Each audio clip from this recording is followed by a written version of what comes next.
Shalom Uvracha. Un commerçant qui vendait au détail a besoin de faire ses approvisionnements. Il demande à un intermédiaire, un courtier, de l'aider à faire ses achats pour obtenir les meilleures conditions possibles. Alors, il est là chez le grossiste en train de commencer à discuter, mais les discussions prennent une mauvaise tournure et le ton commence à monter.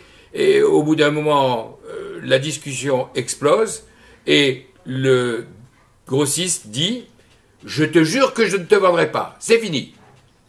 Le détaillant est tout dépité, il est obligé de partir et il se demande comment il va faire. Le courtier lui dit « Ne t'en fais pas, je vais arranger l'affaire, je connais un courtier qui est encore beaucoup plus fort que moi, il va arranger ça en 2 minutes et dans 1 heure, tu verras, la marchandise sera déjà en route vers ton magasin ».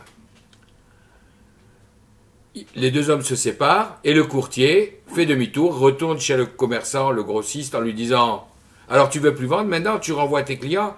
Il dit « Non, mais il m'a énervé cet homme-là. Je me suis laissé emporter, mais effectivement, il a eu tort. » Il dit « Écoute, le problème n'est pas là, tu es là pour vendre. » « Oui, mais j'ai juré que je ne lui vendrai plus. Écoute-moi, tu vas me vendre à moi, et moi après je fais ce que je veux avec la marchandise. » Le grossiste réfléchit et se dit finalement c'est une solution sympathique. Et 1 heure plus tard, comme annoncé, la marchandise arrive chez le détaillant qui n'en croit pas ses yeux. Il dit mais tu es très fort, comment tu as fait?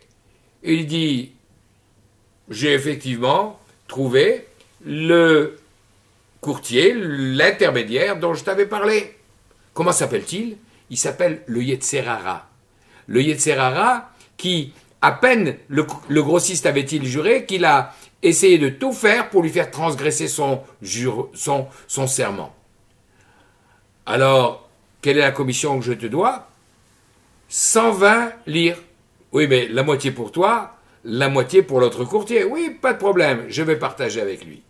Donne-moi les 120 et je ferai le nécessaire. Notre courtier repart et il se rappelle que le matin, sa femme lui avait dit « Tu sais, j'ai besoin de tissu pour faire des vêtements, passe chez le commerçant, mais attention, tu n'achètes que du tissu français parce qu'il est de meilleure qualité, je ne veux pas de tissu anglais. » Pas de problème.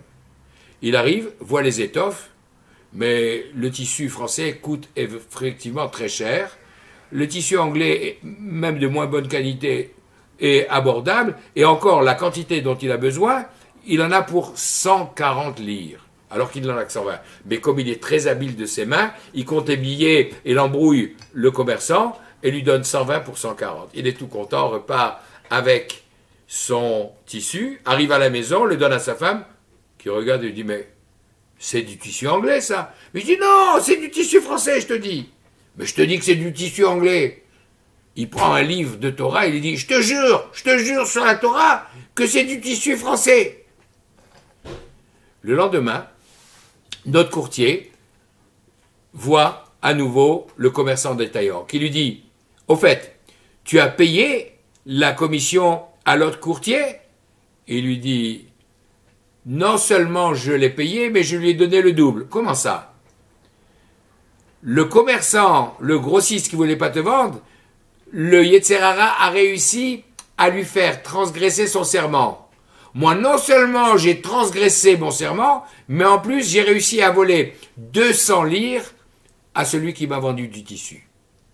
Cette histoire qui nous a racontée par le Ben Ishraï qui vivait dans la 2e partie du 19e siècle vient nous illustrer un verset qui se trouve dans la Parashat Vayeler que nous allons lire ce Shabbat, Shabbat Shuvah, Shabbat du repentir, dans lequel Akadosh Baruch Hu vient nous dire quand vous allez rentrer sur la terre d'Israël, vous allez bien vous établir, vous allez vous enrichir, vous allez vous engraisser, et vous allez vous détourner de moi et servir d'autres divinités. Et à ce moment-là, viendront sur vous tous les malheurs, tous les maux, toutes les angoisses qui ont été décrites dans la paracha la semaine dernière, la parachat Kitavo.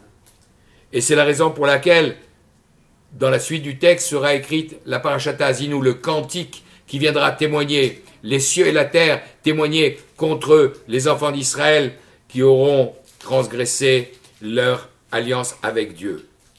Et dans ce verset, Dieu dira « Ki yada tiet yitzro » car je connais son penchant, « Asher vose hayom » qui le porte à faire aujourd'hui déjà des bêtises.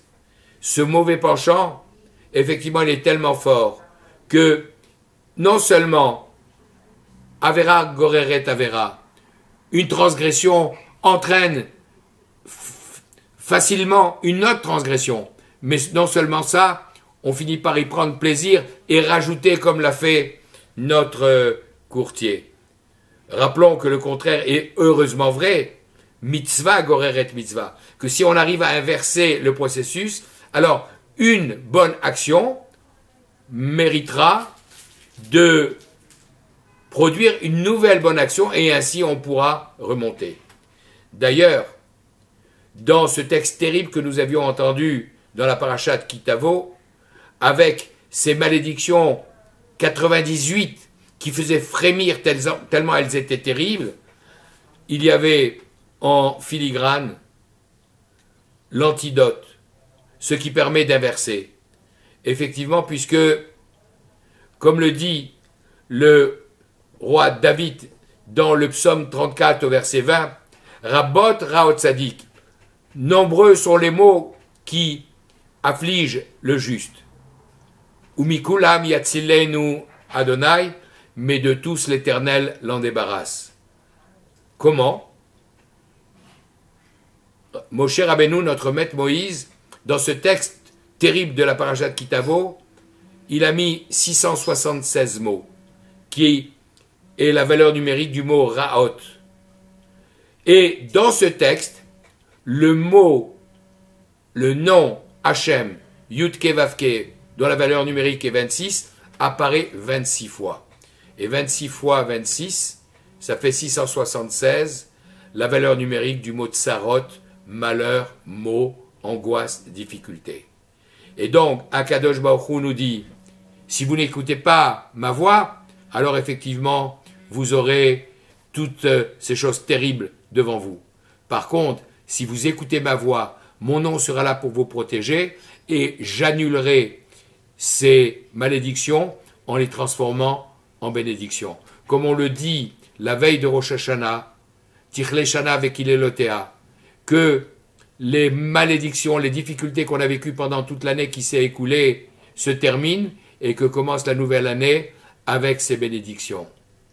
C'est ce que je nous souhaite à chacun d'entre nous et face à Kadosh Baruch Hu, que ces paroles de Torah soient Leil Nishmat pour l'élévation de l'âme de Imi Mourati, ma mère Rolande Esther Batren Sultana, dont le 3 Tishri, lendemain de Rosh Hashanah, sera le 4e anniversaire de la Patira. Shabbat Shalom, Shana Tova, Gmar Khatima Tova.